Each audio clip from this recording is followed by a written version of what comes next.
قربانی کرنا ہر اس مرد و عورت پر واجب ہے جس میں 10 ذوالحجۃ الحرام کی صبح صادق سے لے کر 12 ذوالحجۃ الحرام کے غروب آفتاب تک کا جو وقت ہے، اس دوران 5 شرائط پائے جائیں۔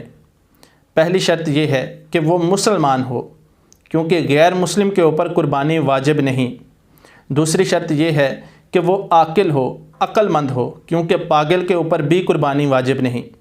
تیسری شرط یہ ہے کہ وہ بالغ ہو، نابالغ نہ ہو، کیونکہ نابالغ کے اوپر بھی قربانی واجب نہیں۔ چوتھی شرط یہ ہے کہ وہ مقیم ہو، اقامت پذیر ہو، مسافر نہ ہو، کیونکہ مسافر کے اوپر بھی قربانی واجب نہیں۔ پانچویں شرط یہ ہے کہ وہ صاحب نصاب ہو، اگر صاحب نصاب نہیں تو اس پر بھی قربانی واجب نہیں، اور جس شخص میں یہ 5 شرائط پائی جائیں گی اس پر قربانی واجب ہوگی۔ اگر ان میں سے ایک شرط بھی کم ہے تو قربانی واجب نہ ہوگی۔ اور بعض علماء نے چھٹی شرط بھی بیان کی ہے، اور وہ یہ ہے کہ وہ شخص آزاد ہو، غلام نہ ہو۔